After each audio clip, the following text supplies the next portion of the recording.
the skill work, and also the issue about commodities. We were able to also get commodities which we were able to avail in most of the health facilities across the county. Thirdly, the issue about collaboration. So the religious leaders, apart from them being given the message, they were collaborating with the healthcare workers and also the community. So it's a three-party things. And in the first instances, we have to build their capacity, because if you tell them to just go and give message, the message they give might not be the accurate message which is supposed to be required. So we build their capacity and we use them to pass the messages. Because from the history, from what we have done before, maybe around 2010, there's a time we started this SDM in part of Northeastern, and when we were trying to roll out, people used that SDM in an opposite way. Instead of controlling birth, people are using it to get pregnant. Somebody will time saying that from tomorrow, mama ako tayari. So anajitayarisha kabisa so that he comes and so it's also opposite. So that's why when we are messaging, we have to be very keen about giving out the messages so that they give the right messages. Thank you for that. I want to go back to you, Mr. Daniel. Based on what Dr. Hassan has mentioned, FP is considered, could be controversial in its settings. When you look at our national family planning program, do we take cognizant of the unique or the specific context-specific scenarios that we are working, or do we have one blanket that fits all? Yes, the last bit, I didn't get the last bit. Are our programs context-specific enough to address a context like Wajir County, where they are talking about child spacing? Sure. We have been able to come up with some of the measures that are county-specific. Before I go to Wajir, I can try to mention about Narok, things about CBD, not only community-based distribution, but going together with awareness. So we have been able to come up with advocacy briefs tailored to those specific counties. And for these briefs, like for those counties like Wajir, we have been able to add to the triple threat initiatives, not only reducing teenage pregnancies, but bringing in communication around FB and also engaging the religious leaders in those various groups for those regions. So we had dialogues with the religious leaders, with having this combined by NCPD and the ministry, and be able to talk to them, presenting a case for FP and YFP. Thank you. Dr. Gordon, apart from being the chair of the caucus of the County Directors of Health, I think in this panel you're also one of the longest serving County Directors of Health, having served in 2 governments. And Homa Bay County is actually one success story on so many fronts. I remember when we started Evolution, and when you looked at all the indicators for Homa Bay, starting from the teenage pregnancy of almost 33%, HIV prevalence. Right now we've seen the KDHS 2022 has literally shown a remarkable progress. The county has increased MCPR by almost 10 percentage points. Teenage pregnancy has also reduced from 33 to 23%, making it among the top 5 highest ranking counties in the country. What could have led to these results? Yeah, thank you very much for the invite to be one of the panelists. You just didn't add an PMTCT from 8% to 5.3. So, ladies and gentlemen, for us to achieve all this, it needs a lot of commitment. And commitment starts from the leadership. And from leadership, it goes to the technical space where we have proper planning. And the plannings are evidence-based, which means we don't just plan haphazardly, but we review our data and get to know where we are and plan with the data in existence. So if I go to issues of teenage pregnancy, in Homa Bay, this is a very emotive topic, a topic that we cannot continue burying our heads in the sand. From our technical space, we've granulated the data up to the ward level. We know which ward has the highest teenage pregnancy. And for that reason, issues surrounding teenage pregnancy and pregnancies, for sure it's a social issue. And health becomes the recipient of now the consequences of that act. So for this reason, or for that reason, in Homa Bay, we've developed a holistic approach towards teenage pregnancy. After granulating the data to the ward level, where the member of county assemblies sit, we've brought them on board and told them, look here, colleagues, your ward, in as much as we are pushing hard for water, roads, and all that, but there's a social problem, which is teenage pregnancy. And we've explained to them the consequences of teenage pregnancy. This is a child having another child. The consequences of having another child, it means at some point, they leave their child or their children with either the grandmothers, malnutrition crops in, infant mortality, stunting.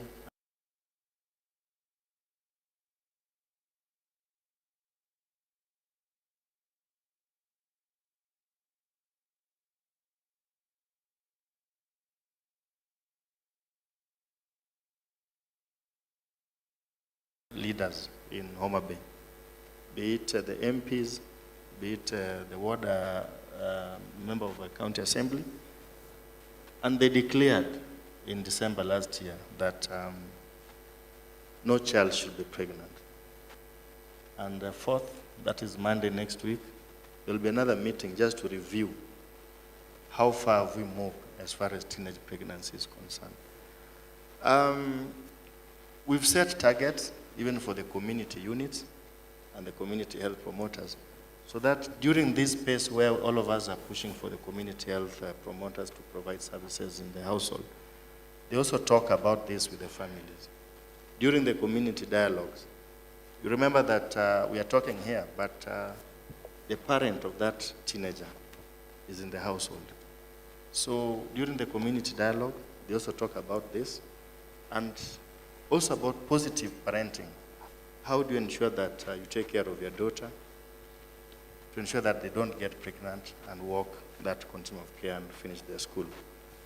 But again, there's a perpetrator. There's someone who gives this lady the pregnancy. The boy child, all the men, they're also not left behind. We're also talking to them. And we've come to an agreement as Homa Bay County that let's not have any teenager getting pregnant.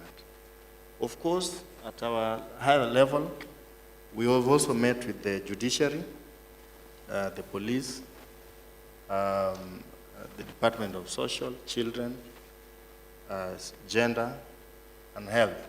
And now we are working as one team. We even have gender-based violence desk in every police station in Homa Bay, where they've been taken through. If a teenager is violated, then we know what to do.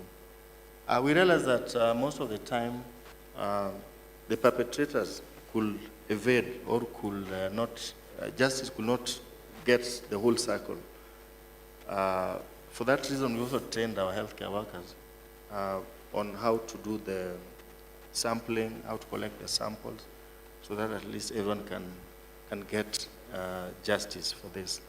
So we know very well that teenage pregnancy is a big issue, and watch the space. The gear is another level. I'm sure next time we'll be in a forum like this talking about less than 5%. Thank you. And just reflecting on the commitment that Homa Bay County, I think it's one county that is also blessed because Governor Wanga, who is a female governor, which again echoes what happens when we have female leadership, who also happens to be the chair of the governors in terms of the Senate Health, the Health Committee at that level. Same to Roslyn. I think that's quite remarkable, and I'm very sure that the double digits, in as much as we are still having a teenage pregnancy of 23%, we will be talking of a different story in a few years to come. When you go to Elgeyo Marakwet is also one of the most improved counties in terms of MCPR, actually from 15%, from 44% to 59%. and also unmet need. Are there other additional insights that you have in addition to what Dr. Okomo mentioned? And perhaps you can also dig deeper in terms of what Desip's role was in terms of supporting this performance. Thank you very much for this invite. I'm privileged to be part of this panel. Just to highlight some of the key elements that have been able to make us as a county improve in terms of MCPR. So part of what has been mentioned, even with my colleagues, is that we have leveraged not only on training of healthcare workers, but we have gone to an extent of, after training, my county has 4 sub-counties, that we do a follow-up of these health workers by a platform called ECHO. It's an extension whereby it's like a hybrid CME, whereby after the training, we make sure that we follow them up and make sure that they are able to disseminate the same information to the officers on the ground. And part of this also, we were able also to, in addition to the outreaches that we've been having, we've sustained outreaches in all the 4 sub-counties. Of course, bearing in the fact that we also have a lot of support from our governor and the leadership. And we also leverage on the members of county assembly, especially the one for health committee. Because remember, Elgeyo Marakwet is one of the counties that uses the EDA Act, which is called the Equitable Development Act, whereby resources are taken to the ward level. And so what we have done is that when we are able to make them understand why we need resources to be able to support these, then they have been able to be so supportive in during when they are allocating resources, that some of the resources are allocated to the ward level so that we can have these outreaches sustained. And part of the things that I can say has actually been instrumental in supporting us to reach that level is that, well, remember, Elgeyo Marakwet is a county that has 3 ecological zones. We have the highlands, and we have the escarpment, and we have the lowlands.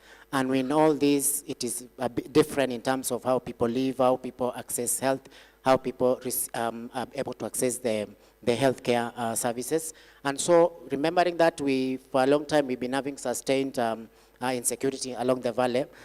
So it meant that people had to relocate. But because of the support that we've been receiving from Desip and the county government, we have actually been able to equip some of those facilities that initially they didn't have the resources or the capacity even to offer these services. So we've expanded. Now that security has come back to almost normal, we have reopened those facilities, and if the officers who are in those facilities have been retrained, so we have sustained the training.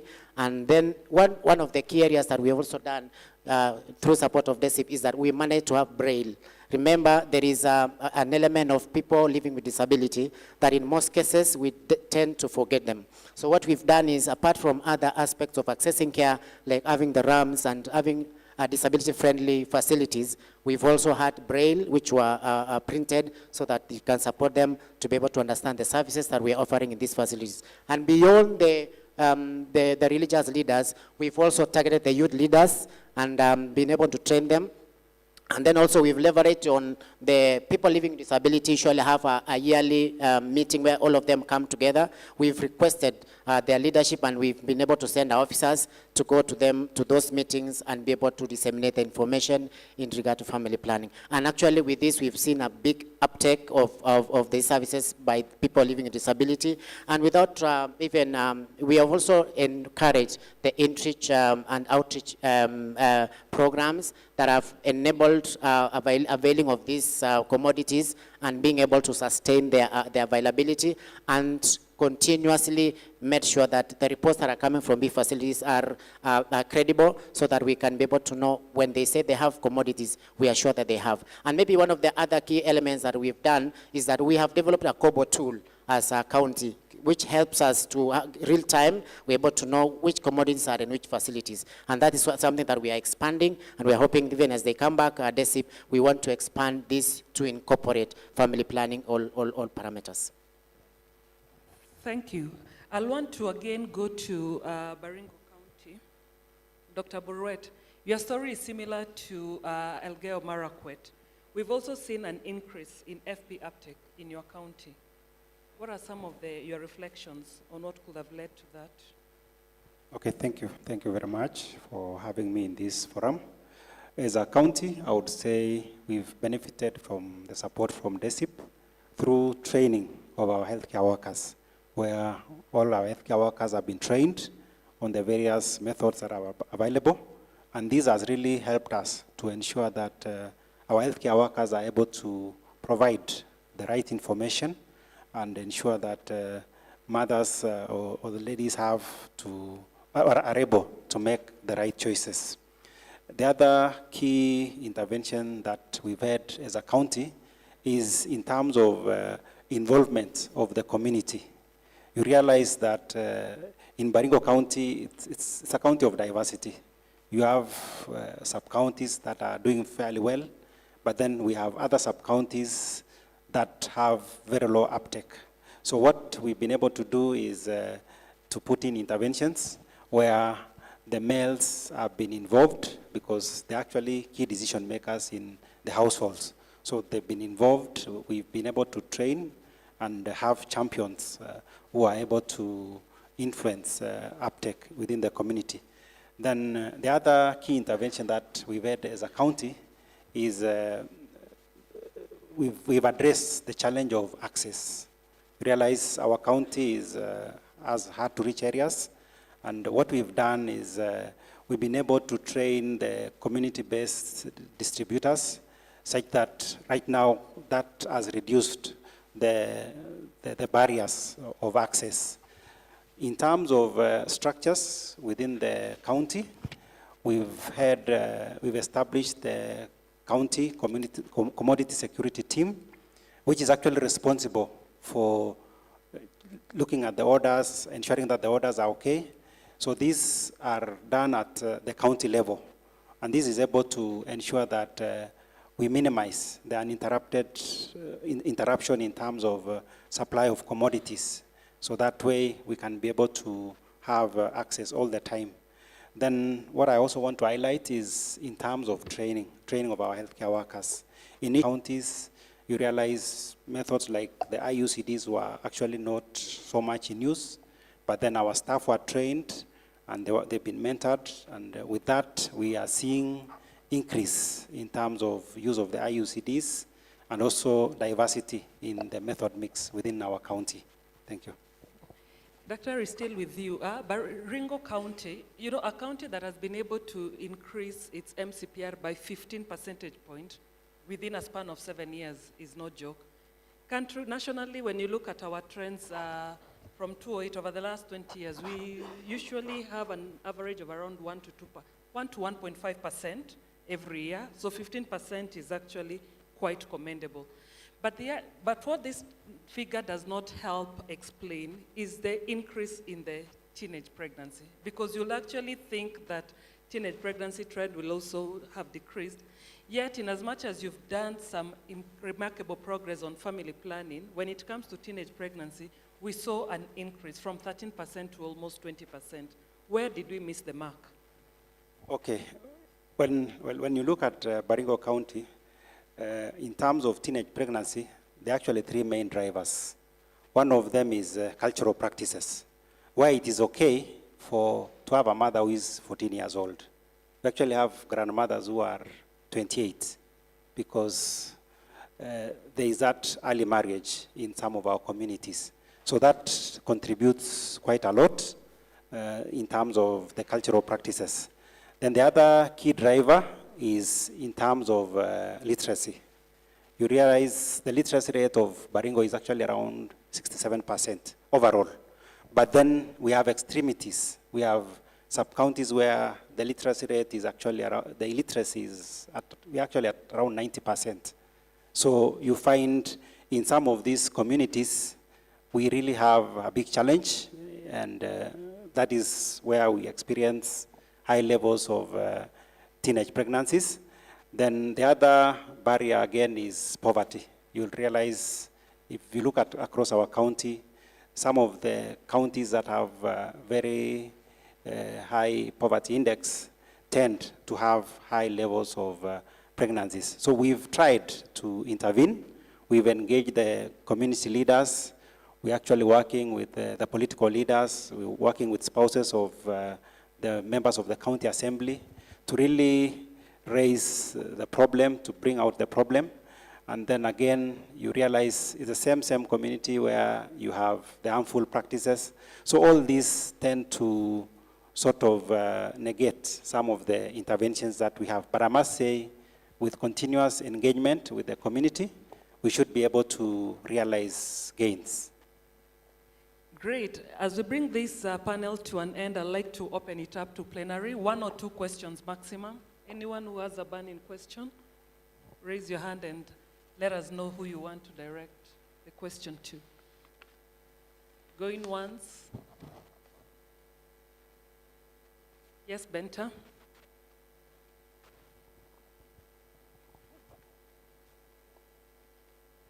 Thank you, panel, for a very insightful articulation of the issues.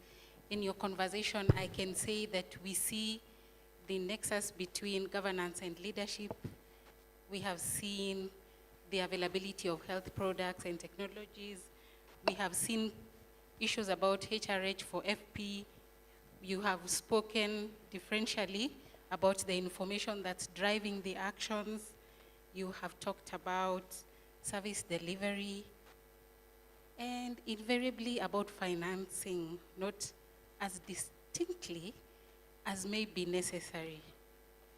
I would like to flag that financing issue and also just to ask Homa Bay and Baringo, what are the distinct community initiatives that have been game-changing? What are those last-mile community initiatives that have led to the change, so that even though we don't articulate them in earlier discussions, they can come out very crisply, because I see that it's pointing towards last mile at community with girls and their community leaders and their parents. Dr. Komo, you have talked about what level data. What has happened in Baringo? Thank you. Let's take the last one before we... No, Lydia, you made up. Any other person apart from Lydia?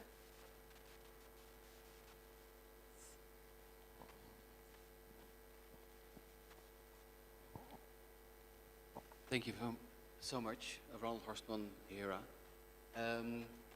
You have been talking about several activities, either supported by Desip or by the county itself, in terms of capacity building, in terms of encouraging in-reaches, outreaches, and other activities.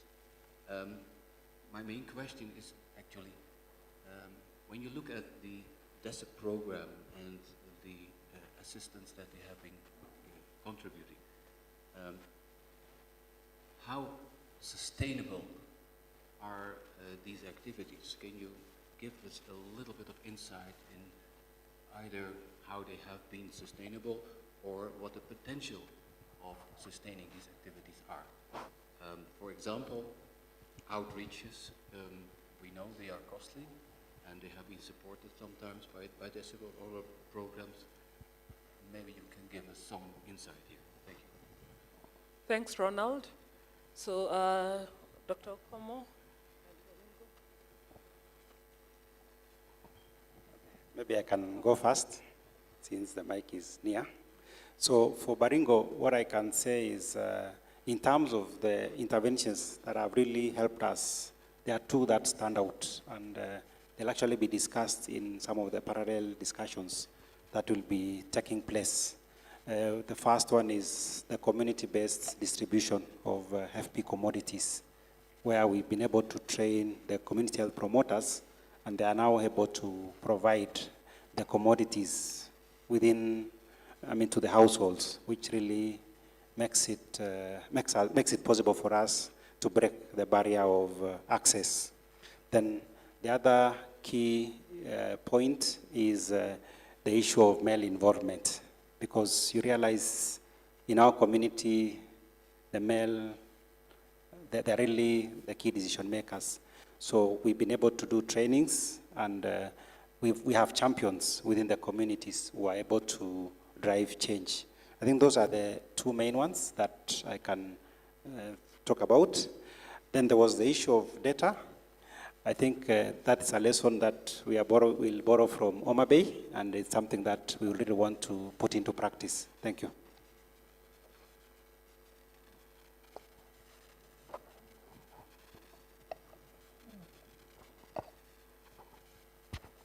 Yeah, thank you very much, Benta. The other distinct initiative is, I think we all know that most of our teenagers, they spend 90% or 80% thereabout of their time in schools. So we're also employing the school-based program, and our governor, Her Excellency Glavid Wanga, is advocating for mentorship program in schools, both secondary schools and primary school, where the top leadership, at least everyone has adopted a school. And the main aim there is the triple threat: 0 teenage pregnancy, 0 new HIV infections, and 0 gender-based violence. So that's something that we are seeing working out, and it might decrease the prevalence further. Then the other thing that has been asked about sustainability is about, actually Desip is working in our existing structures. And like in Homa Bay, one of the existing structures is the youth-friendly services. So in that space, we advocate for the family planning and all this. And the youth-friendly services in Homa Bay is a little bit unique, because we even go beyond time, normal time, working time, up to 7 p.m. so that at least the youth can come and get the services. And we also open even during the weekend, so that at least these services can be given there. So that is an area where can be explored by other counties to ensure that sustainability is achieved. Because in this area, we also get the counseling for the right choice of contraceptive. So it means that the system that exists is what Desip is using for Homa Bay. I don't know what other counties is like. Issues financing, that's always a very tricky area. I never like to talk about it. But if you look at it broadly, the county government is also chipping a lot as far as financing is concerned. Because for the contraceptive or the SRH services to be offered, the county government is paying somebody in that space. The county government has constructed the space where this activity or this service is being offered. That is the facility. It's paying electricity, it's paying the water services and all that. So if you look at financing, depend on how you look at it, but me, I look at it that way. About the commodity, I think that's a discussion that the national government can guide, because if you ask Homa Bay to buy contraceptive, let me be honest, I don't know how much it costs. So it has to come out clearly what is the cost of buying this commodity, because I think it's silent at some quarters, so that at least the counties can start acclimatizing and knowing that it costs this much as far as commodity is concerned to run that service. Thank you.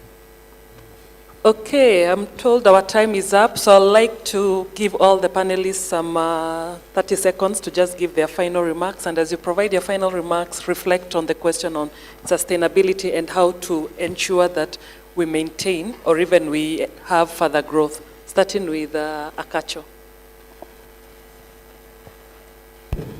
Thank you. And I think that is a call for all of us in terms of domestic resource mobilization, because we do have an MOU with the government of Kenya where they have to take up 100% of family planning commodities by 2026. So that is the challenge we also have to the county governments, that you should also be our advocates on the ground to appeal for more resources for family planning based on the many years of investments that the donor community has done. And we're happy to work with you on the journey because we are here with you, we're not running away. But our action and our call is to do development differently so that we can strengthen our partnership and build a better Kenya. Thank you, Akacho. Alex? Thank you so much. I'll just reflect on three things in addition to what you had requested around the priorities. So as FP 2030 Regional Hub, what you're looking at is three key areas, and actually DRM, domestic resource mobilization, is one of the first key priorities we have. And then we have another one is focusing on high impact practices on family planning, with a major focus on PPFP and PFP and male involvement as two of the 26 HIPs that we have. Then the other thing is emergency preparedness and response within this region. We've talked about how COVID was able to disrupt the normal service provision, and there's a focus on that. On DRM, at the national level at the moment, there are some conversations that are going on between the line Ministry of Health, we have NCPD being involved, and National Treasury, on how we can be able to make a case for family planning. Thank you so much. Regarding that sustainability aspect, of course, Akacha has mentioned the matching fund agreement, and you can be able to see that, of course, domestic contribution from the Treasury has been increasing, although we had a meeting with the parliamentarians to try and present. We did a case and presented, so we're trying to push to ensure that whatever is being allocated again is ring-fenced, and is easily, the AI can be released on time to reduce the lead times for commodity procurements. That's at a national level. Also at the county level, you're trying to push for integration of services, so that family planning can not only be offered at FP room, so we have done the integration package, so that it can be offered at any point within the facility. So that's as far as integration is, as far as sustainability is concerned for FP. Yeah, thank you very much. As a public health expert, family planning is the immunization, in quotes, for maternal mortality, infant mortality. But for us to do this, we need to synergize. Of course, not forgetting Mwananchi, and we need to also ensure that we integrate the services. I will not be happy that I've achieved a EMTCT of 5% and fail to tell that mother that she needs family planning. We will not be happy that malaria has moved from 17% to 3.6 and fail to tell that mother who comes to the ANC that family planning is needed. Otherwise, thank you. Thank you very much. My parting shot is about the issue about advocacy, specifically for the commodities. As my colleague, my chair, Dr. Gordon said, at the county level, anything about FP and related thing, we don't know even the cost, and it doesn't come in as a priority. So we want advocacy at the high level of COG and the MOH headquarters, so that at least the counties also know that this one is also one of their priorities. Because down there, people see FP services like something driven from the national or partner driven. So we want a process whereby we own this issue, so that at least we promote health. The other thing is about the integration. The integration, I think, is very important because there are a lot of funds which are being channeled to different programs. So the designers should also at the national level see that how FP can be integrated in most of these programs, especially the EPI, which has a lot of support from donors and also the government. Thirdly, the issue about the community health promoters. Now, currently, that's what is trending across the country. So for us, we are planning to use that opportunity, but we encourage also other counties to use this opportunity, so that when we start training for the countries which have not started, we also train this group on that. Although they will not handle the communities themselves, but at least they are the first link to the communities down there in the villages. So thank you very much. Thank you very much. I think as a representative from the county, one of the things I can add is that the greatest, someone say that to do something is achievement, to maintain is a challenge. Another one says every great advancement demands an adjustment. So I think it's high time that even as counties, we need to realize that the aspect of sustainability is key, even in terms of what we manage to achieve. The partner is there today, tomorrow they are not there, either because of funding shift, but there should be a responsibility that we have so that the gains that we've achieved with the partner and with the county, we should be able to sustain. And I think this is a space that everyone has been, in all parameters, we've been speaking about sustainability. And I think when you look at what most of what the partner has enabled counties to achieve are things that can be sustained. For instance, when you look at issues of supporting facilities to have equipment that can be able to enable us offer services, these are things that will still remain with them. The trains that have been done on health workers. And I think what comes clearly is the issues of funding, which I think there is need for national government to give clear guidelines to the counties on what they're supposed to do, even in terms of the commodities. But for the counties, we know that the aspect of FIF, there are facilities that will charges once the FIF bill is now in operational, they can be able to have the funds availed in their facilities and they can be able to plan. So they need to be guided so that they are able to know that part of as they're ordering the drugs, they should also be able to order the family planning commodities. Finally, is that like for my county, we need to operationalize youth-friendly centers. Basically, if possible, in all the sub-counties. In my county, I think we have one. We want to do the other 3. And we need also to partner with local media. Almost every county now has a local media that speaks their local dialect. We need to leverage on that and ask for free airtime because it's part of CSR so that they can be able to quickly have messages geared towards family planning and other aspects. Thank you.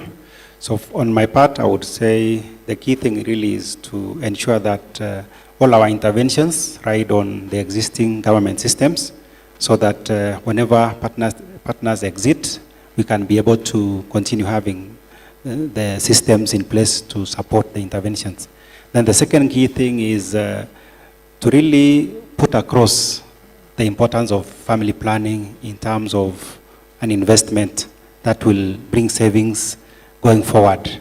Because what you realize is when you hear most of the conversation among, say, our legislators, sometimes they actually negate what we are trying to do because they're looking at numbers, they want to have more voters and all that. But I think for us, if we can put the case on why we need to invest in family planning, and more importantly, we also need to ensure that we integrate. If it's in terms of outreaches, we ensure that we integrate. And then lastly, let us ride on the goodwill that is there as far as primary healthcare is concerned. We have the community health promoters. Let us leverage on them. Let us build capacity in them so that they can actually be our first line providers of reliable information that can actually eventually translate to gains. Thank you. Thank you very much, esteemed panel. From this panel discussion, 6 things have emerged. Number 1, leadership governance. And when we are talking about leadership governance, it's not just leadership within the health sector. We've had instances where we've seen political leadership coming in, MCAs even at grassroots level playing a critical role. Number 2, multi-sectoral nature of family planning programming. Family planning is not going to be achieved if we just focus within our health sector, but literally going an extra mile in integrating aspects to do with education, addressing the poverty, addressing the social-cultural issues if we are to ensure further progress is done. We've also done use of data. We've heard from 2 counties where they are saying they can even pinpoint the exact wards where there are high prevalence of teenage pregnancy. So use of data and also coming up with context-specific solutions will be key. Number 4, of community engagement in several fronts. We've had the aspect of male involvement, use of community health promoters to actually carry out some of the social behavior change activities. 5, integration. FP 2030 has reminded us post-pregnancy family planning is key, and not just post-pregnancy, but also looking at integration across service delivery. And lastly, financing for family planning needs to be there. Several frameworks that have been put. We had in the morning the compact signing. Akacho has reminded us the MOUs with the various counties. And for us to ensure that these services are continued to be provided, financing for family planning, including contraceptive commodities, becomes key. So join me to acknowledge and appreciate my panelists as we stand and take a photo. All right, thank you so much, as they are upstanding, and just appreciative for that. Thank you. We can just retain our spaces, our positions. Thank you, sir. Let's just take a photo for that. And then as we have a photo, I want to teach you how we'll appreciate them as they come off stage, all right? So when I say one, I want us to clap twice, clap, clap. When I say two, I want you to snap, snap. When I say three, I want you to stamp, stamp, all right? Let's try. 1, 2, 3. All right, so thank you so much, ladies and gentlemen. Thank you. Let's appreciate it one more time. 1, 2, 3. 1, 2, 3. 1, 2, 3. MC Kamande. Thank you so much, Edwin. Thank you so much, Dr. Susan and your panel for a wonderful discussion. I actually even almost forgot that you took more time than one, but because of the good discussion, we forgot about that. So we are moving swiftly to the last session before lunch. Tabby, where are you? The panel and the discussion will be about social inclusion, and Tabby has more. Welcome. Thank you so much, Kamande. Good afternoon, everyone. Are you guys excited as I am? You are? We are going to a very interesting session. The next session is the heart of Desip, what made it more unique. And I really need your attention and your ears and your smiles, because we want to be all inclusive. So I want to welcome a team. As they come in, they have a skit for us. And as they do that, I want to show you a small video for about a few minutes. Then thereafter, we'll go into the skit. And then we'll have some presentation from Gladys and then Brian, and have a 20-minute discussion just to see what has been happening on the ground in terms of inclusion, and I'm the director of a amazing group of persons living.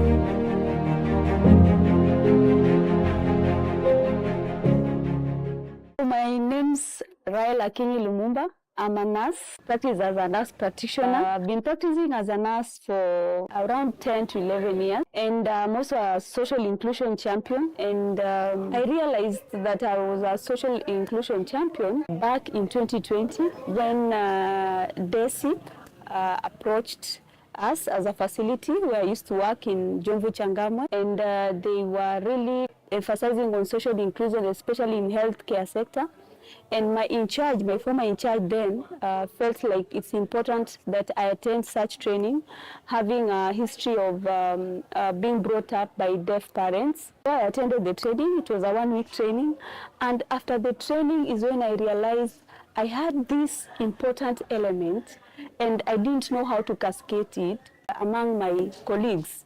So after the training, I learned that through my knowledge in sign language, I can be able to reach all the deaf community by starting a small sign language in my work area So my in charge and I decided that we choose a day, and that was on Wednesdays in the afternoon, and we started doing sign language every afternoon. And out of these classes, Desip was very happy and proud of us, and they supported us with the materials.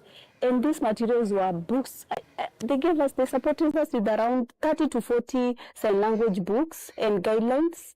And also, they also gave us posters and IC materials. This is information and education communication materials, so that you are able to reach the deaf community in the easiest manner. So out of this program, most of my colleagues were able to communicate in sign language, and deaf people realized the importance of coming out to the health facility because they were hiding. They didn't know how to come and communicate to some of us, especially when they're in pain or when they're ailing. But now when they realize that there are people who are really concerned with their needs, then they started coming and our numbers really increased.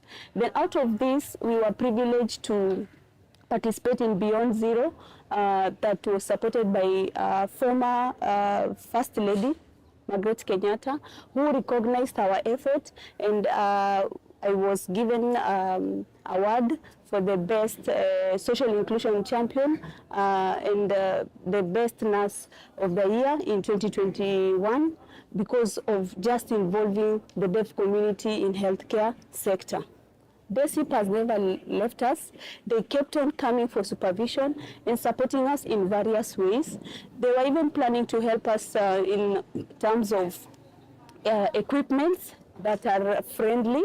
They educated us on environment that is friendly to the not only deaf community but the disabled. So out of this, most healthcare workers developed positive attitudes toward deaf community and people with disability at large.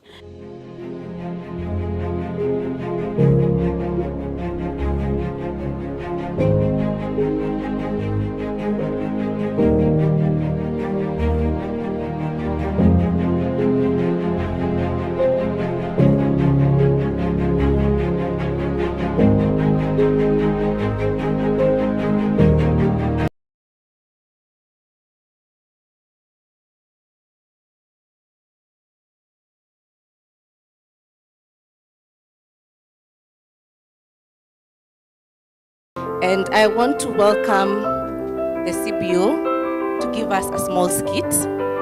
I hope you're ready for them. So welcome.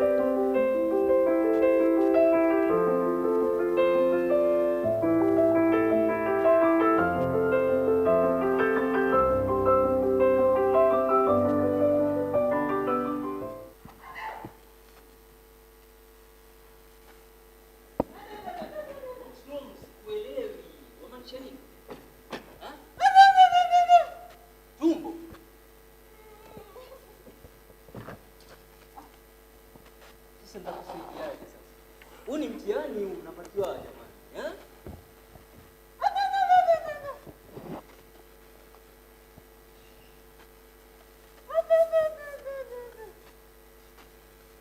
Oh. Shakuelewa. Angalia.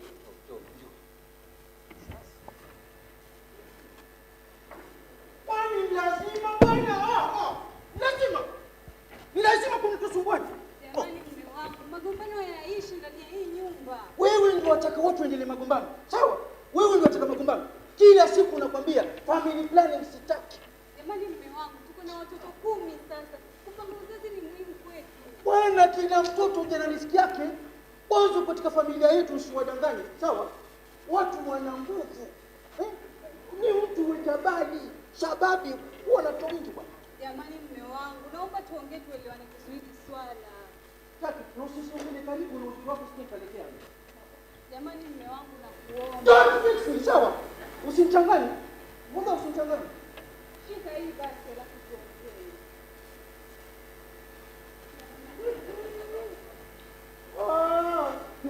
Tutapima. Tena tutakwenda panga.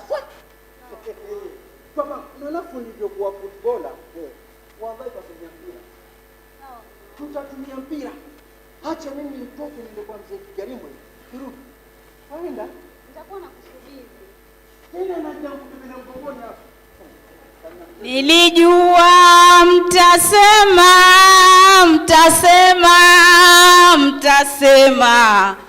Nilijua mtasema kweli. Mtasema mchana na usiku mtalala. Lakini hapa kwa mzee Mjuma, mimi simwachi kabisa. Anajua utamu wangu, anajua ninalipendea. Akitaka boro wa nazi nitampikia.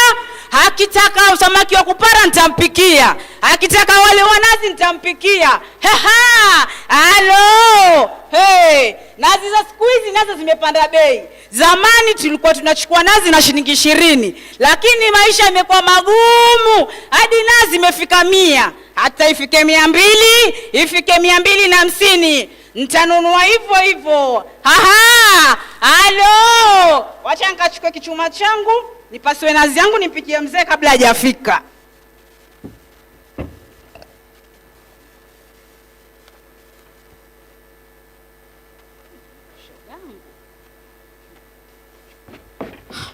Unana nini jamani? Gai. Hey! Ushogangu nana nini jamani?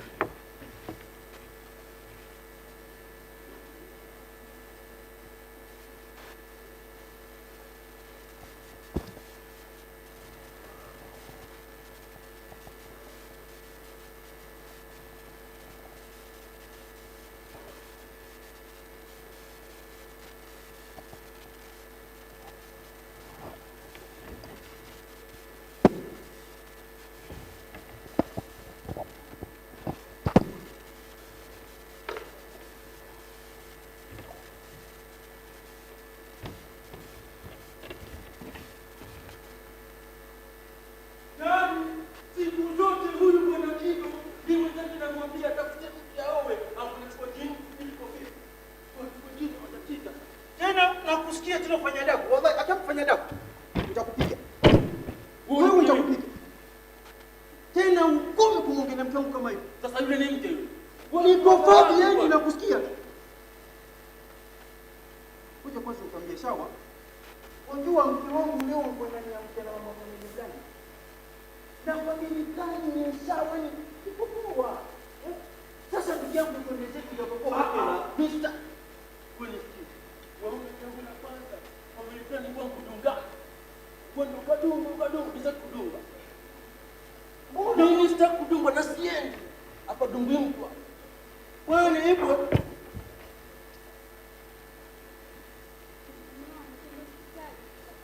Wewe na mke wangu, hebu njoo twende. Utaki? Siendi na huyo. Kama utaki siendi. Wewe ngoje basi.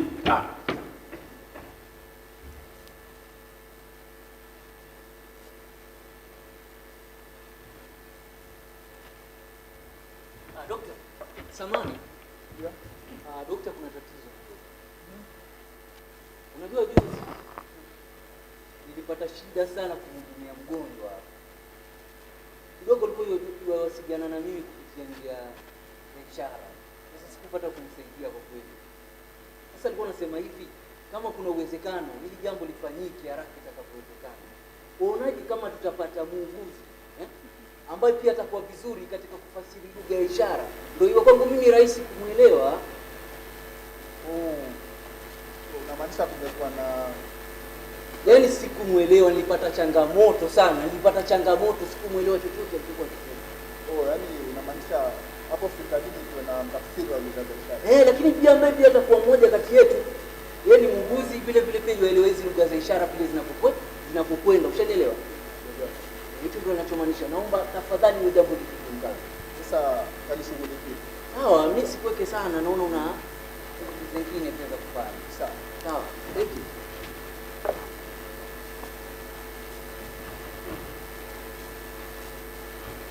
Habari yako daktari? Endeleaje? Uko salama? Salama. Habari ya kazi? Uko salama? Haya. Nimekuja na ushoga yangu hapa. Ushoga yangu ni defu. Alikuja kwa hosteli yenu mumdunge family plan. lakini communication yenu haikuwa sawa, mkamdunga shindano ambayo haipatani na ugonjwa wake.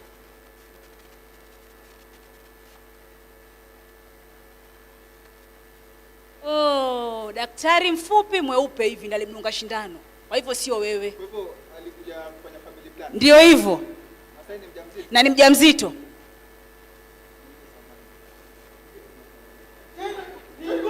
Sawa. Kwa nini usisumbue? Fanya lazima. Habari bwana dokta. Nzuri sana. Karibuni. Welcome. Asante. Mnakuja nyinyi kweli kimepata. Kwenda sawa. Sawa.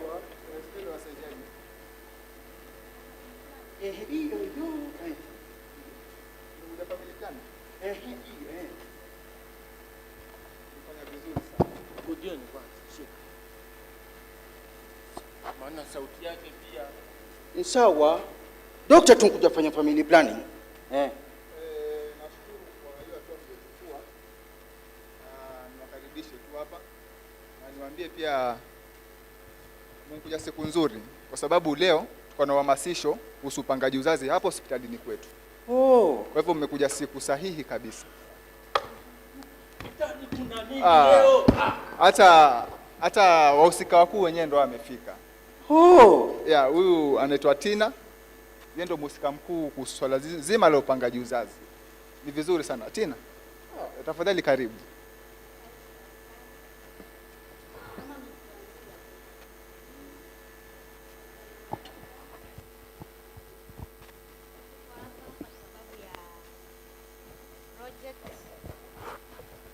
Tuko hapa kwa sababu ya project ya inaitwa Desip ya about family planning. Hebu ngoja, unsema Desip, ndio hii? Naam. Desip. Ndio. Desip, Ndio hiyo. Kwa hivyo tuko hapa rasmi kuwafunza na kuhamasisha kuhusu family planning. Lakini hapo kufunzana, mifunzo na wewe. Hebu bwana, samahani bwana mfunzaji, pole madam, huyu kidogo akunywa dawa. Sawa? Sawa. Kidogo. Sawa, okay. Family planning ni njia ya kupanga uzazi, na nikiweza kuwauliza mnaelewa nini kuhusu family planning? Kwa mwelekano wangu nilivyokuwa genius, family planning ni kwamba basi mke anyonyeshe mtoto miaka miwili, after hapo kazi iendelee. Watu wapate mwingine. Naam, asante. Kwa kujibu muonekano wako haujakosea. Family planning ni njia za kupanga uzazi. Na family planning inasaidiaje? Family planning inasaidia wanandoa waweze kupangilia uzazi, wasipate mimba wasizozipanga. Pili, inasaidia kuzuia magonjwa ya zinaa. Tatu, inasaidia vijana kutopata mimba za mapema. Sawa. Na tuko na aina tofauti unaweza tumia kupanga uzazi. Ya kwanza, hii hapa. Wewe, hebu toka nziba. Hii hapa inaitwa coil. Hii iko ya miaka 10. Hii ya pili ni implant ama vipandikizi. Viko vya miaka 5 na 3. Hii ingine ni condom. Alafu kuna injection ama sindano. Hiyo iko ya miezi 3. Endelea madam. Wewe unakwambia kidogo short wire. Sindano iko ya miezi 3. Alafu kuna pills ama tembe. Hizi za mezwa kila siku kwa mwezi. Alafu ya ngoja. Hapo kwenye sindano mimi sina shida, nako kwenye coil sina shida. Lakini hapo kwenye kumeza dawa hapo ndio mimi nina matatizo na kunywa dawa. Wallahi. Meza dawa ni ya wanawake. Toba. Si wanaume ndo wanameza dawa. Hizo tembe. Na za mezwa kwa kila siku kwa mwezi. Alafu kuna P2 ama emergency pills. Lakini hizi hatushauri watu kuzitumia sana. Unaweza tumia kwa dharura. Ufiki hapo kuna swali? Naam, ningeweza kumkaribisha mwenzangu hapa waelezee zaidi kuhusu family planning. Habari zenu? Habari zenu tena wanakijiji? Nzuri mama. Kwa majina naitwa Jennifer. Mimi ni afisa mkuu PS Kenya. Na leo nimekuja kuhamasisha pia kidogo kuhusu family planning. Mbona washangaa kaka?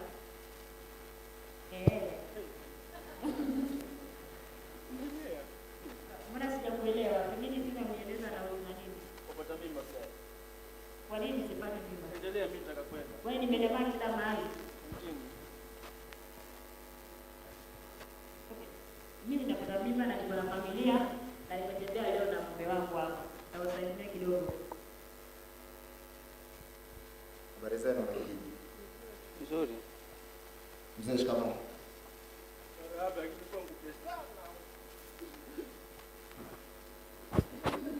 Okay, so, just as you have seen, as PS Kenya, we really work for inclusivity, and as you have seen in the skit, a deaf girl born and instead of being given the right injection, she has been given the wrong injection, and finally, she has amepata mimba. So, katika PS Kenya, mimi ningependa sana nyinyi kama wauguzi muweze kuinclude walemavu katika jamii kwa sababu tuko na uwezo.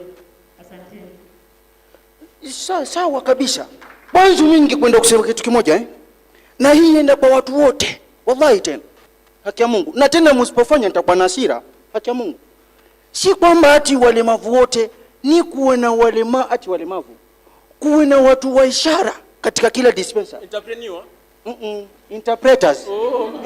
Wallahi. Sasa ngoja bwana dokta, twenda wapi vile kwenye hizo Bila shaka umefurahishwa na presentation ya mwenzangu. Kabisa. Basi niomba tuandamane kwa ukumbi wa hospitali. Alafu kwa mengi zaidi. Sawa. Wewe twendeni. All right, ladies and gentlemen, let's appreciate this amazing team for doing a good job. We can do better than that. Wapige makofi tafadhali. Let us appreciate them for that amazing skit on social inclusion. Thank you so much, the CBO team and that amazing talent. Back to the moderator.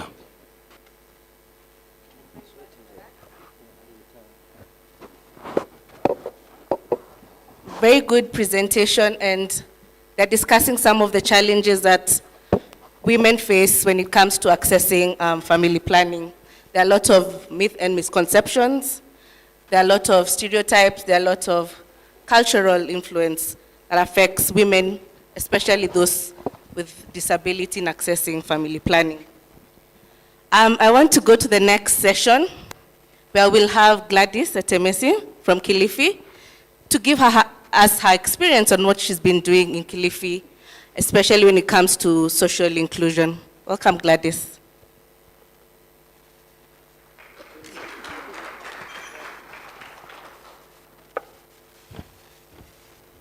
Good afternoon.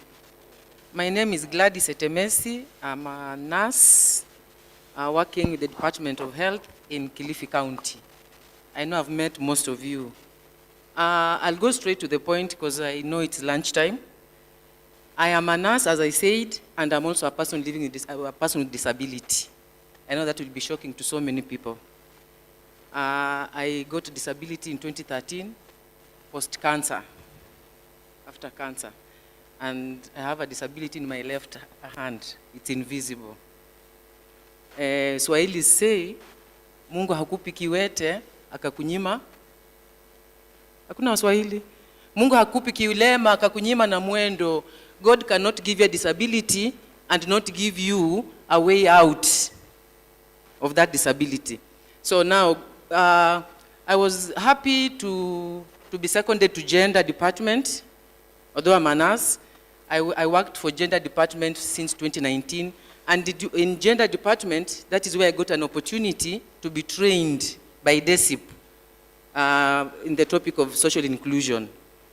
What I went through as a patient, as a survivor, and also a person with disability was an eye-opener for me as a health personnel. It was an eye-opener of what other clients actually go through and we don't know.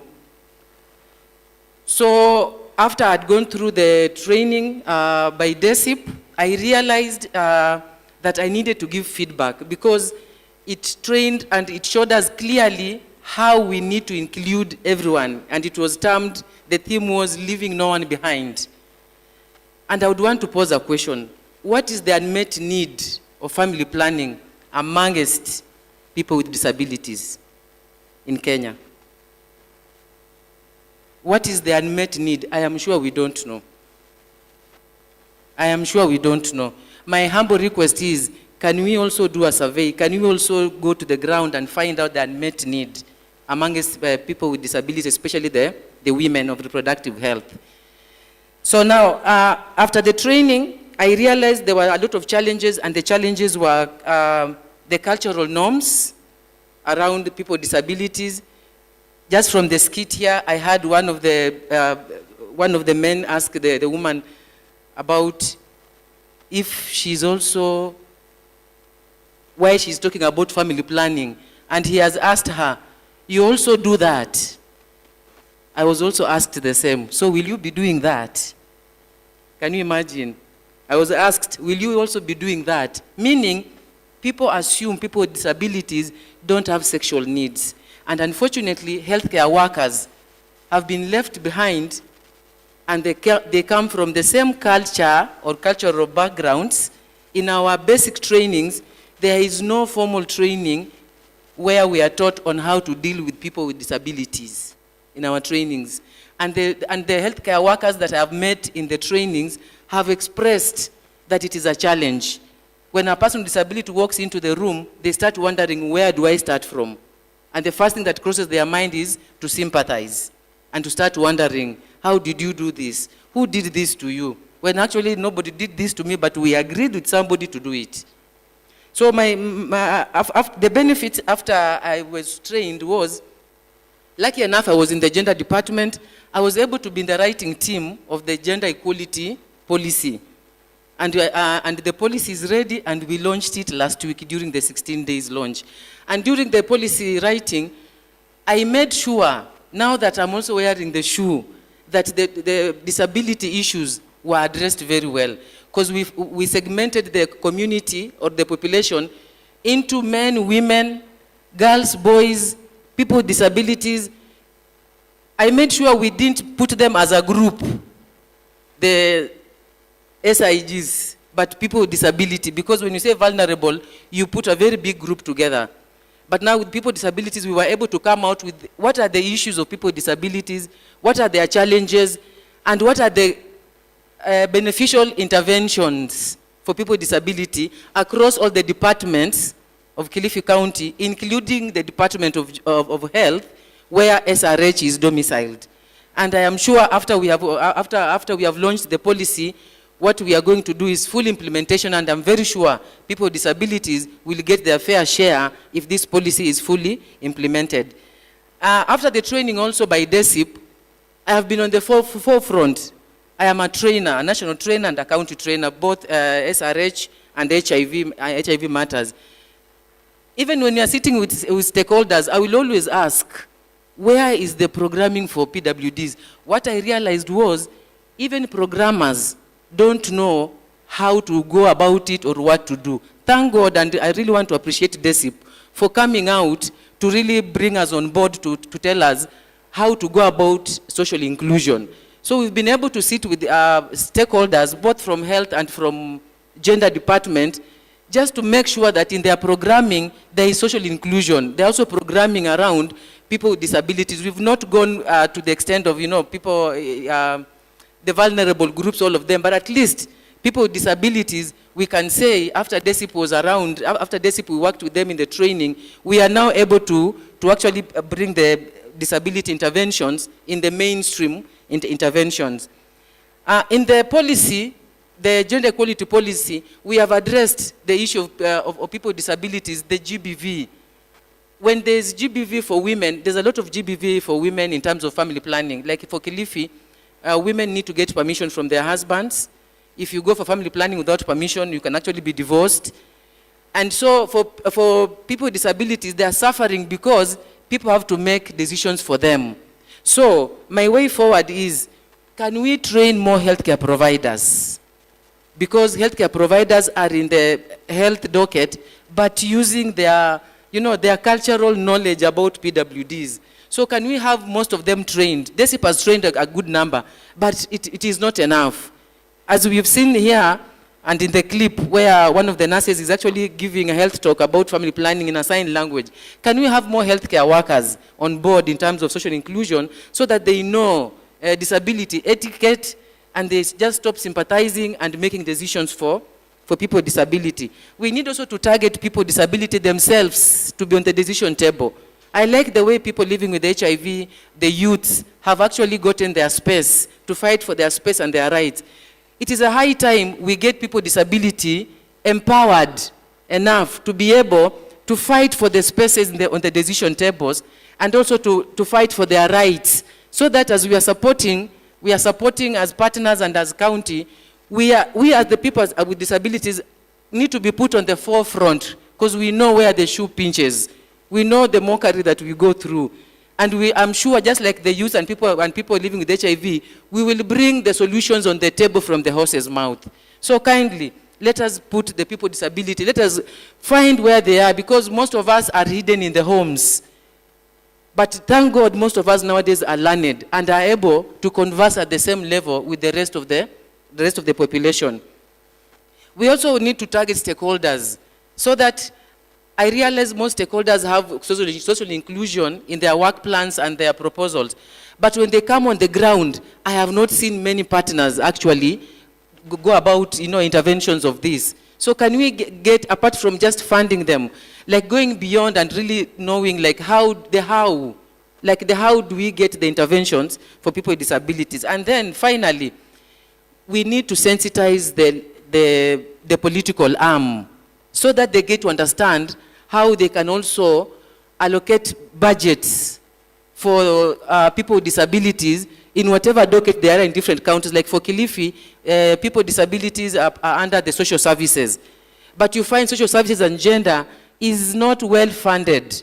And it's because of the cultural backgrounds that all of us are coming from, including the MCAs. So it is taken as a by the way. So if we sensitize the MCAs, the committee, the County Assembly Committee on Health and Gender, so that they get to understand what it means about social inclusion, then when it comes to budgeting, they will be able to actually allocate budget or funds for this docket without really working or really assuming what they know from their backgrounds. So thank you so much. I just wanted to say thank you so much for Desip.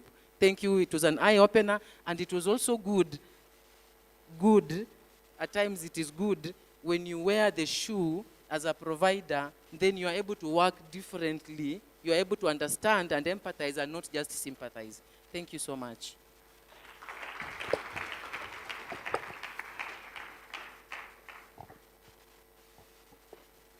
Thank you so much, Gladys. I hope I'm audible. Thank you so much, Gladys, for that. She's made a very, very valid point.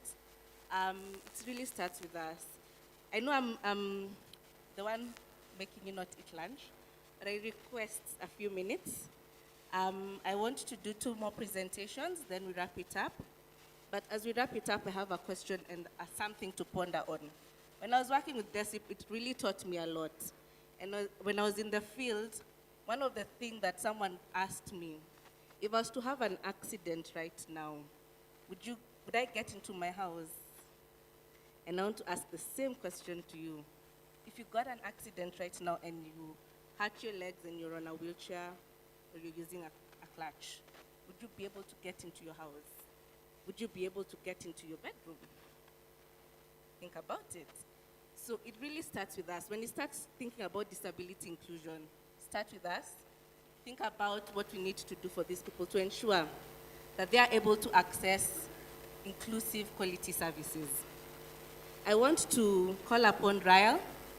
Ryle has been one of our champions, and I'd like her to speak on what she's been able to do as a disability inclusion champion, her journey, and what the impact she has been able to do at the community level. Give her a clap, guys. You're that hungry. With all protocol observed, ladies and gentlemen, good afternoon. First and foremost, I want to thank Gladys Etemesi. She used to be my matron when I was a student nurse. She was tough. Mesikia sauti. She was very tough, but she has contributed a lot for my success now. So my name is Israel Akinye Lumumba. I'm a nurse. I've practiced for 10 years. And I'm a social inclusion champion and a reproductive health service provider. So I'm going to do a presentation on the success story of social inclusion, which is in line with the SDGs in Chapter 54 of the Kenya Constitution. But before I do the presentation, I just want you to imagine having both parents who are deaf. It's both pleasing and traumatizing at the same time, especially when it comes to community stigmatizing you and all that. But it is pleasing because there's peace in the house. You can imagine when you misbehave and your mother yells at you. But my mother wouldn't yell. It was only a slap. It was only a slap there. But it was traumatizing, of course, now with the community and all that. But out of that, I changed a lemon into a lemonade. And this is my success story. I will say even our success story because it was not only me. So kindly, next slide. So in 2020, I managed to attend a training that was organized by Desip. My in charge felt like it's important I attend this, having a history of being raised by deaf parents. So she recommended I attend this training. It was a 1-week training. Then after the Desip training, I realized I have a very important skill, but I was not even using it. I had forgotten my people. I usually call the deaf community my people. I had forgotten them kabisa. So after the training, I realized, wow, I have this important skill, but I'm not using it. So I went back to my facility. I gave feedback, of course, for what we had learned through the training. I approached my facility in charge. By then it was Dr. Phyllis Kemuto. Then we talked to her and we arranged that at least we choose a day in a week, especially afternoon hours, we start doing sign language. Now that I have a basic sign language, because sign language was my first language, just like your mother tongue. Now my mother tongue was sign language. So that is what we did. And we commenced our sign language session among staff every Wednesday at our facility. It started as a joke. I didn't know I would be standing here and narrating all this. It was just a simple thing, okay? But I didn't know it would just bloom. And it really went well. And out of this, Desip came in again. And they really supported us with materials, especially sign language books. They gave us around 32 to 40. And IC materials, that is information, education, communication materials, so that we're able also to communicate to our deaf community in an easier manner. We also held outreaches and inreaches targeting the PWD. Most companies, like in Mombasa, they love employing deaf community because they feel like when you employ a deaf person, then he or she gives out the best. So we target this company where the PWDs were many, and we started doing inreaches and outreaches, and now they realize, there's somebody who can understand as well, and the location of the facility. So they started streaming in, and our numbers increased. Then we sourced for support to improve facility infrastructure, to be socially inclusive. So again, Desip came in and they taught us on the importance of disability-friendly environment, and these are some of our achievements. Sanitary facility construction of disability-friendly toilet. If you go to Jomvu Health Center currently, there's a new sanitary construction there that is going on. I think the other one is even done, that is disability-friendly. You also have access to facility. There's a ramp per department, unlike before.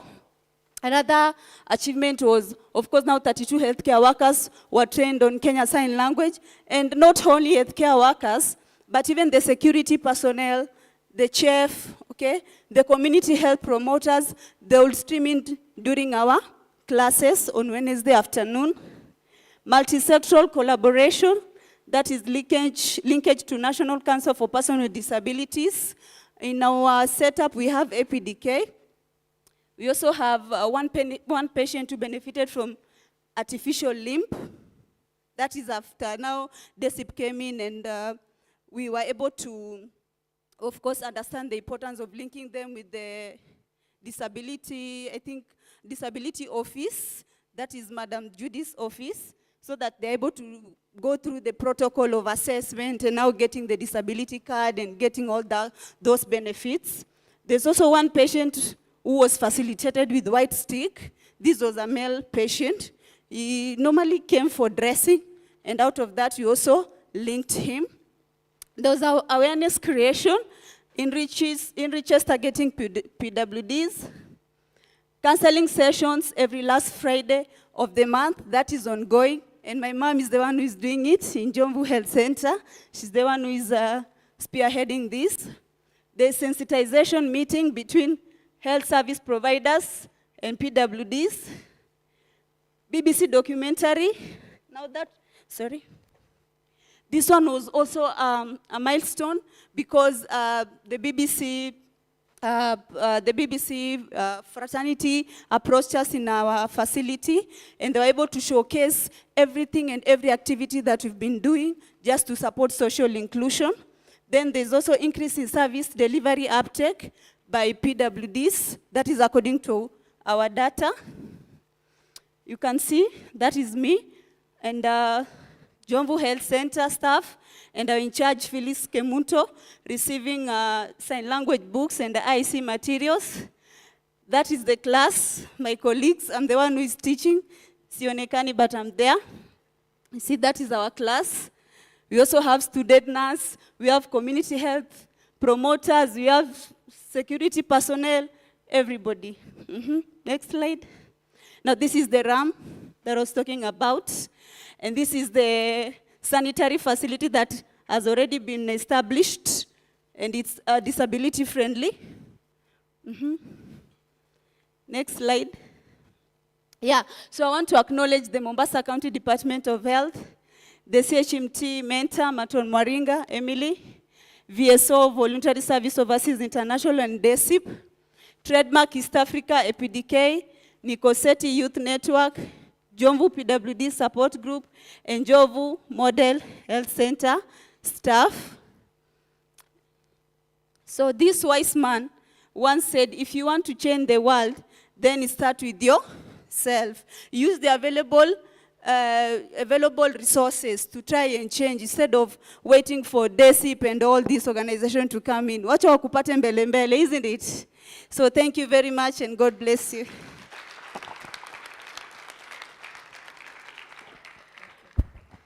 Thank you so much, Rael. She's spoken as a real champion. And Desip has done a lot of work in ensuring that they're able to acknowledge and recognize different champions, both at community level, facility level, to ensure that as we speak about disability inclusion, it starts from the grassroots.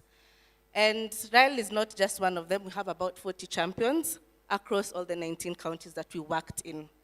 And I want to just give you another small story of the scenario that happened in Kwale. And when we first started training the healthcare workers, they realized the gap. And one patient came in who was deaf, and they were not able to communicate. And the healthcare practitioner felt the need to understand sign language. what they did is that they came together, called the client who had initially come to seek for services, and asked her to teach the other healthcare workers sign language. And it ended up being such a success story because the facility member who started learning sign language became the healthcare worker known as Ule Mama wa sign language at the market. That means at the market level, she was now known the healthcare worker who knows sign language. So everyone in the market, everyone who was deaf was able to go and acknowledge her, and whenever they needed services, they actually sought for her. So that's the success story that we've seen, and we are learning from what Desip is doing. And we've talked about so much about the activities that we've done, what impact you've seen at the community level with our healthcare workers. I want to finalize this discussion with the sustainability of social inclusion. And I want to invite Dennis Mugambi, who has worked with VSO under the Desip program and has done tremendous work. So as Dennis comes in, Dennis is also deaf and has really done a great job in making sure that healthcare workers understand what social and disability inclusion is all about. So I want him to come in and talk about inclusivity, and you'll allow us a few minutes to just set the stage so that the interpreter is also able to sit.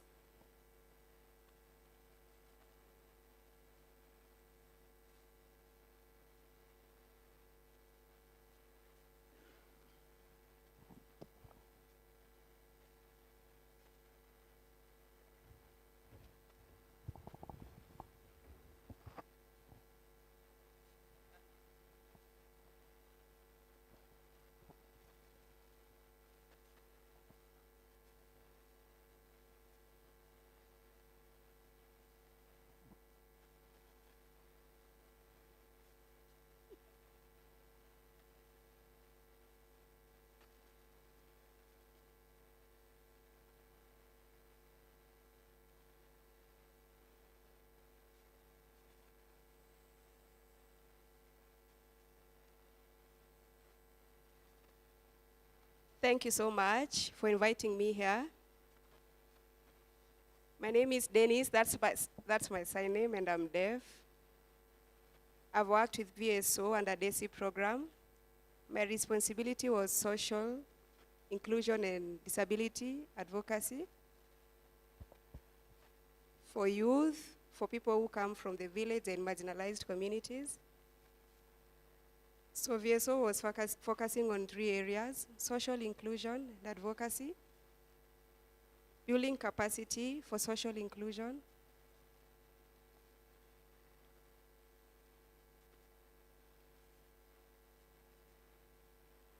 but for VSO now we are focusing on disability inclusion. So under Desip, you are able to have social inclusion for all the people. Before, people who had disability were really suffering. They had different challenges, accessibility challenges.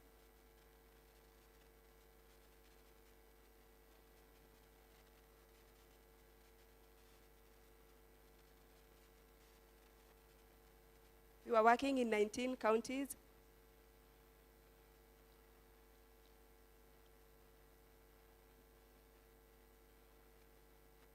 So people who have disabilities, you were advocating for them because they were having different problems, oppressions. So we're advocating for social.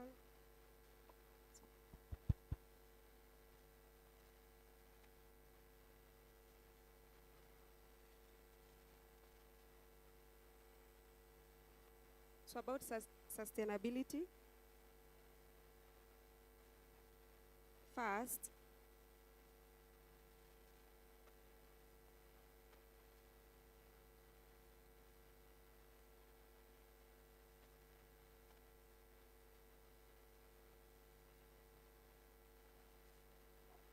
apologies. Continue, Dennis. Okay. So I was talking about the success stories and how we were able to implement the Desip project. So they were mainly based on capacity building and also ways how we could find the health worker to communicate to the deaf people.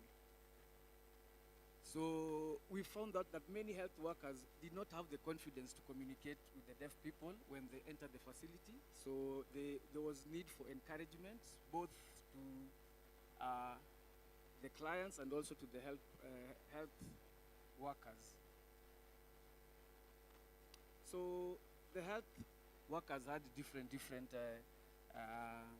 areas that we were supporting them, so that they could be able to also support the deaf people, like in the area of policy and area also of need. We had 4 thematic areas in that area. So we were working with different partners also who are also supporting us during the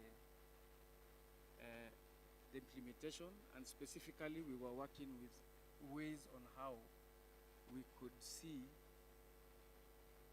some of the trainings to the health workers, so that when a deaf client enters or a person with a disability can be able to be served well by the healthcare workers. So we had some IEC materials, and also others that were meant for creating awareness, so that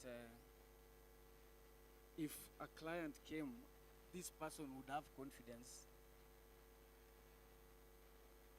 to talk with the clients, because before, when they enter the facility,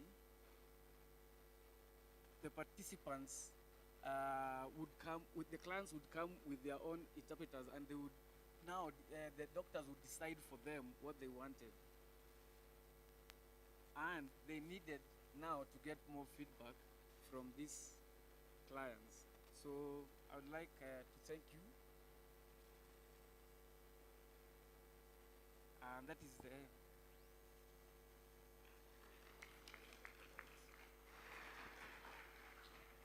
Thank you so much, Dennis. I don't know before he leaves whether there's any question, and maybe just to mention, Dennis did not hear your clap. So please, thank you. That is how we clap in sign language. I don't know if there's any question for Dennis or any other person maybe who shared the story that you also want to maybe ask. The floor is open. Maybe we have a few minutes before we can wrap it up.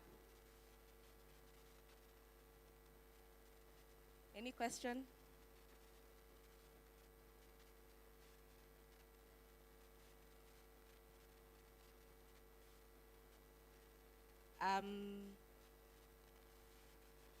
To the community, the deaf community, is there any question or any comment?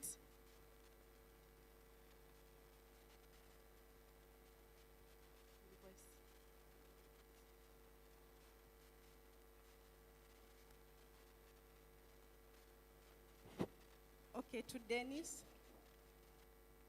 and about the work of Desip. That is a very interesting and insightful story, and we would like everyone to be inclusive, and thank you very much.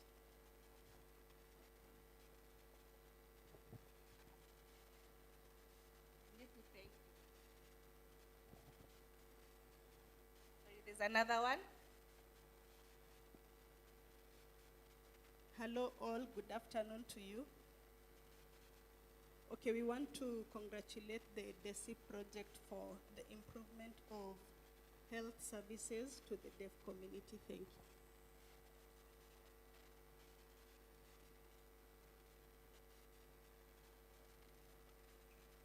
Thank you so much. So I think this has been a very great session. Sorry, there's one last hand.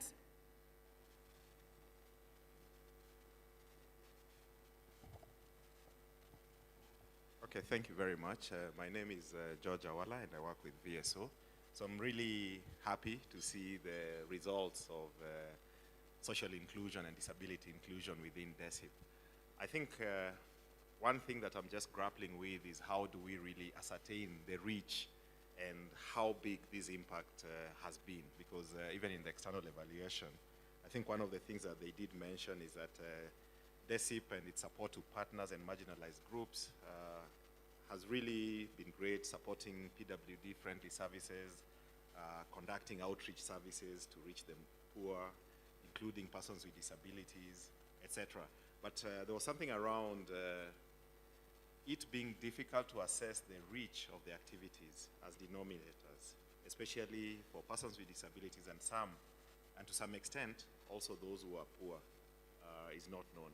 So I was just wondering, is there something that we can do so that we ensure that we can be able to capture this reach effectively in terms of either numbers or the impact that we are making? And then secondly, also the amazing stories. I mean, sitting here, I've been part of the Desip program, but the personal stories are really touching. So is there something that can be done in terms of just really packaging this into very powerful pieces that can tell the true story of the social inclusion element of Desip? Thank you very much. Wow. Thank you so much, George. I think that is something that we need to ponder on. How else can we leverage on this?